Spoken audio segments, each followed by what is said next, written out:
मित्रांनो नमस्कार. आत्ताच बातमी वाचली. कंगना रनौतला मोहाली विमानतळावर CISF कॉन्स्टेबलनी थप्पड मारली. तर भारतीय कायदा काय सांगतो? उच्च स्त्रीला कानाखाली कोणीतरी मारली, भले त्या स्त्रीनेच मारली असेल ना तर पुरुषांनी मारली. कायदा काय सांगतो या संदर्भात आपण पहिल्यांदा माहिती करून घेऊ. पहिली गोष्ट म्हणजे चापट मारण्याचं कोणत्याही स्वरूपातील हिंसा किंवा शारीरिक आक्रमकता कोणत्याही परिस्थितीत कधीही स्वीकार्य नाही, न्याय नाही. संघर्ष सोडवण्याचा किंवा भावना व्यक्त करण्याचा हिंसाचार हा योग्य मार्ग नाही. त्यामुळे हे महत्वाचं आहे. त्यामुळे कलम 354 महिलेचा विनयभंग करण्याच्या उद्दिष्टाने गुन्हेगारी शक्तीचा हल्ला ज्या वेळेला केला जातो त्यावेळेला जो कोणी असा कृत्य करतो, कोणत्याही स्त्रीवर अत्याचार करतो किंवा गुन्हेगारी बळाचा वापर करतो क्रोधित करण्याच्या हेतूने किंवा तो तिच्या विनयशीलतेचा तिला राग येईल अशी शक्यता आहे, अशा हेतूने तो तिला मारतो, त्यावेळेला त्या व्यक्तीला 1 वर्षापेक्षा कमी नसलेल्या कालावधीसाठी कोणत्याही वर्णनाची कारावासाची शिक्षा होईल.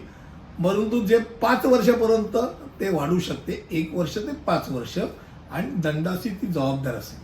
आता एक गोष्ट नक्की आहे की कंगनाला कोणी काही सपोर्ट करणार नाही. कर्तव्यावरती मात्र उभी असलेल्या CISFच्या जवानांनी असा तमाशा करणं योग्य आहे का हा विचार करण्याला गोष्ट. सुरक्षा दल जे आहे ते वैयक्तिक बदला घेण्यासाठी त्यांचं कर्तव्य जे आहे ते सोडून ते सुरक्षा मी दलात आहे आणि मी काय करतोय भलतात बल वापरायला सुरुवात केली तर ते अयोग्य ठरेल. एखाद्या खासदाराला एका कॉन्स्टेबलनी थप्पड मारली आहे असं समजा, कारण तिला पूर्वी तिने केलेली टिप्पणी आवडली नाही, मान्य. मात्र मग विश्वास कोणावर ठेवायचा? एक गणवेश हा शिस्त कर्तव्य सर्वांपेक्षा वरचा आहे, परंतु ते तिने जाणून बुजून केलं एवढं नक्की आहे. आणि सर्वात वाईट गोष्ट म्हणजे काय की तिची नोकरी आहे गोष्टीमुळे जाईल, परंतु आपल्याकडे पंजाबचं साधारण कट्टरपंथीकरण साधारण पाहिलं लवकरच ती राजकारणात पडेल. अर्थात CISF कॉन्स्टेबल आदरास पात्र आहे, मात्र शारीरिक हिंसा माफ केली जाऊ शकत, हे डोक्यात राहू द्या. त्यामुळे कंगना वादग्रस्त विधानांकरता प्रसिद्ध आहे. आत्तापर्यंत ट्रॅक रेकॉर्ड पाहता कोणालाही काही बोलणं हे तिच्या नॉर्मल कोर्समधलं वागणं आहे. तिच्या टिप्पणीने अनेकांना ती नाराज करते. त्यामुळे कोणी त्याच्यावरती प्रतिक्रिया कशी द्यायची हा एक वेगळा विषय येतो. मात्र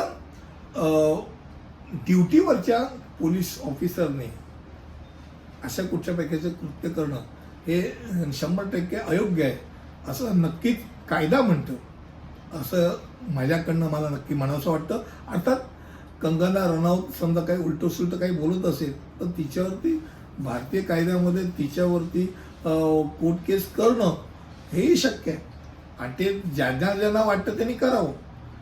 तो कायदेशीर मार्ग ठरतो. कायदेशीर मार्ग जो आहे तो सोडून तुम्ही प्रत्यक्ष हातापायावरती येणं हे नक्कीच गैर आहे. आणि ती स्त्री आहे, ती या कुठच्याही बाईला या तऱ्हेने मारहाण करणं हे आणखीन गैर आहे. यात कोणी कोणाला कव्हर करणं नाही, चूक तिथे चूक हे सांगणं गरजेचं आहे. कायदा काय म्हणतो ते सांगणं गरजेचं आहे. कंगना रनौतला ती चुकीची असं सांगायचं असेल तर तिला कायदा काय म्हणतो ते त्यावरती तिच्यावर केस करून सांगणं हे जास्त गरजेचं आहे असं मला वाटतं.